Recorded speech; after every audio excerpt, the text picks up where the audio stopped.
بسم الله الرحمن الرحيم macaamiisheena sharafta leh ee ku xiran shirkadda Dallas Real Estate walaalayaal ku soo dhawaada gacmo furan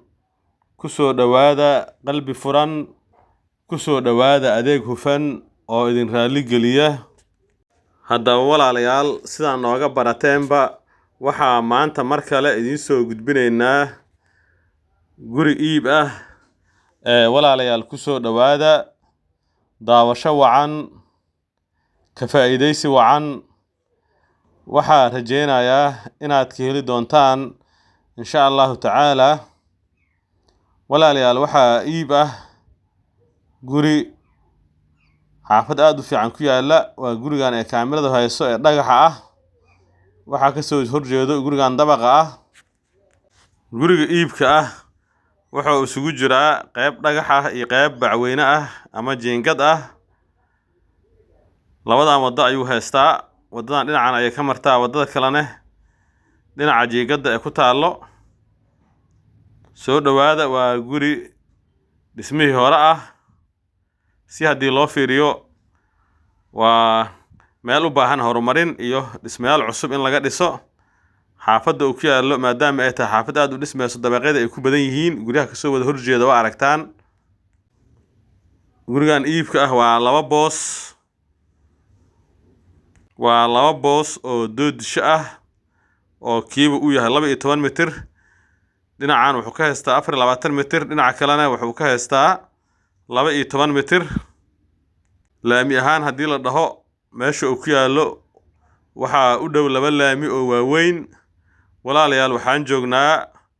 xaafadda Wajeer walaalayaal waxaan guda gelayaa xogta gurigan iibka ah oo dhameystiran insha Allahu tacaala ka bogasho wacan haddii aan ku bilaabo meesha uu ku yaalo waxa uu ku yaalaa magaalada Muqdishona waxa uu uga sii yaalaa degmada Kaaraan oo ka mid ah degmooyinka waaweyn ee magaalada Muqdisho isla markaasina degmo hore ah oo muddo fog la deganaa walaalayaal degmada Kaaraan waxa uu uga sii yaalaa xaafadda Wajeerna waxa uu uga sii yaalaa soonaha masaajidka Xaaji Axmed Jaamac meeshii loo yaqiinay Shaleema Liibaan laamiga meeshaas markaa joogta ayaa ka soo leexanaysaa sidoo kalena waxaa ka soo geli kartaa wadada garoonka Qoob Doore labada laami waa u siman yihiin laamiga suuqa aada ee jeerada ka yimaada iyo laamiga kale ee jeerada ka yimaada ee badda gala xaafadan uu ku yaalo Wajeer hadda waxay caan ku tahay wadooyinka interlog ah laga sameeyay meesha hadda idin muuqato waddo interlog ayaa marta marka aad timaadaan ayaad si fiican uga boga doontaan insha Allahu tacaala xaafadda iyo sida u qurux badan tahay horumar ka jiro aad indhihiina ku wada arki doontaan walaalayaal xagga cabirka haddii aan ka hadlo sida idin sheegay waa laba boos oo booskii uu yahay 12 mitir dhinacan hadda labada dariishad ee ku taalo ariga ee marayaan waxa uu ka haystaa 12 mitir dhinaca kale ee jeengada buluuga ka muuqatana waa derbigan sarta meesha baalaha suran yahay ilaa jeengada idin muuqatay waxa uu ka yahay 24 mitir waa laba boos oo isku dhagan runtii waa cabir aad u weyn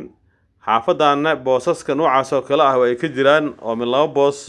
la isku gado ilaa xitaa 4 boos ayaa marka qaar la isku gadaa waxaa arkaysaa guryaha hadda kan ka soo horjeedo kala tusaale ahaan qaabkaas ayuu u dhisan yahay guryaha qaar waxaa arkaysaa laba boos oo doodisho ah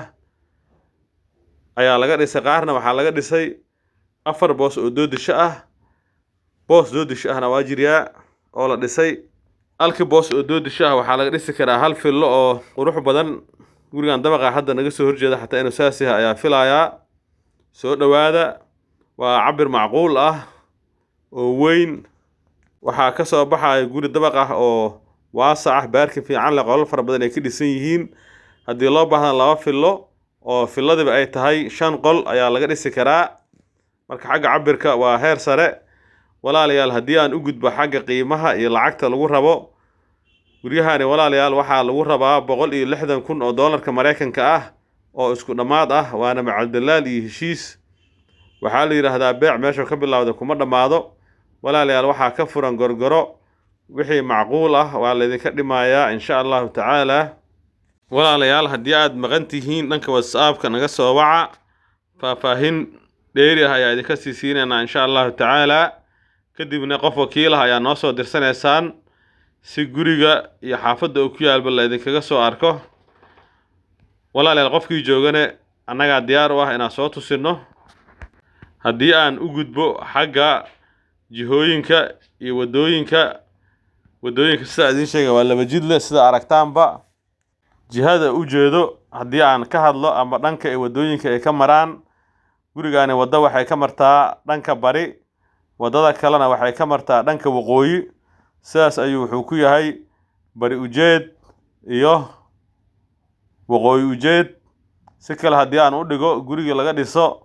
labadaas jiho jihadii la raba ayaa albaabkiisa loo jeedin karaa. weliba bari ujeedka ayaa aada loo jecel yahay, maxaa yeele xilli kasta qabow ayuu noqonayaa. hala soo dhowaado, waa fursad dhul laba jidle ah haddana bari ujeed ah la iskama heli karo.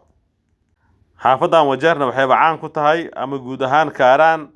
dhulalkeeda iyo guryaheedaba inay u badan yihiin in boos kastaba uu noqdo laba jidle. walaalayaal haddii aan u gudbo xagga dukumiintiga iyo sharciga, guryahani waxay leeyihiin dukumiinti saxan oo dhammaystiran, kaas oo ah rasiid iyo sabarloog originaal ah. waa dukumiintiyadii hore, dukumiintiyadii la bixiyey 1991 ka hor. xaafaddan weliba muddo fog ka hor ayaa la degay, waxaa laga yaabaa 60kii ama xornimadii ka hor dukumiinti ah inay leeyihiin. soo dhowaada walaalayaal, dhul ama guri iyo dhammaan hantida maguurtada ah waxaa laga gataa xagga sharciga, waana qodobka ugu horeeya ee laga fiiriyo. haddii aan nahay shirkadda Dallas Real Estate, waxaan diyaar u nahay inaan dukumiintiga idin geyno nootaayadii aad dalbataan si la idinkaga hubiyo saxaanshaha dukumiintiga insha allahu tacaala. walaalayaal haddii aan si kooban uga hadlo waxyaabaha idinka anfici karo gurigan iibka ah, kow wuxuu idinka anfici karaa xagga deegaanka. waa xaafad heer sare ah, si fiican u dhisan, horumar badan oo ka jiro, istiraatiiji ah, adeegyada asaasiga ee loo baahan yahay oo dhan laga wada heli karo magaalada gudaheeda ah. sidoo kale walaalayaal wuxuu idinka anfici karaa xagga maalgashiga iyo fursadaha. xaafaddan waa xaafad qiimaheeda uu marba mar ka dambeeya kor usii socdo, maxaa yeele waa istiraatiiji. xeebta Liido waxaa filayaa 1 kiiloomitir waxaan ka badnayn inay u jirto amaba ka yar. suuqa weynaa ee Kaaraan ayaa ku dhow. xaafado badan oo waaweyn oo la jecel yahay ayaa dhinacyada ka xigo. marka waa fursad maalgashi oo xag dhaqaale aad lacag uga samayn karto haddii aad sii gedid oo kale. weli dhulkan hadda qiimaha lagu rabo waa macquul, aad u raqiis u yahay. walaalayaal fursadda saddexaad ama sida saddexaad ee uga faa'iideysan kartaan waa inaa inta dhistaan aad kireysataan. waa aragtaan dabaqyada iyo guryaha quruxda badan leh ee ku yaala gadaashiisa, dabaqa ku yaala hortiisa, dhinaciisa kale, laba dhinac weliba. marka haddaad dhistaan oo apartmentiya ka dhistaan ood kireysaan ama fillo, lacag fiican ayaa idinka soo gelaysa. xitaa hadda sida uu yahay haddaad ku kireysataan lacag ayaa kasii helaysaan, intaa si fiican uga dhisanaysaan. marka soo dhowaada, waa deegaan, waa maalgashi, waa kiro, intaba dhul aad uga faa'iideysan kartid.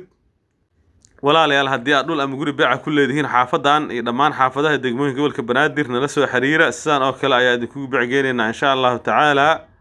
haddii aad dhul ama guri ka rabtaan xaafaddan iyo dhammaan xaafadaha degmooyinka gobolka Banaadir, sidoo kale nala soo xiriira, waa idin helaynaa insha allahu tacaala.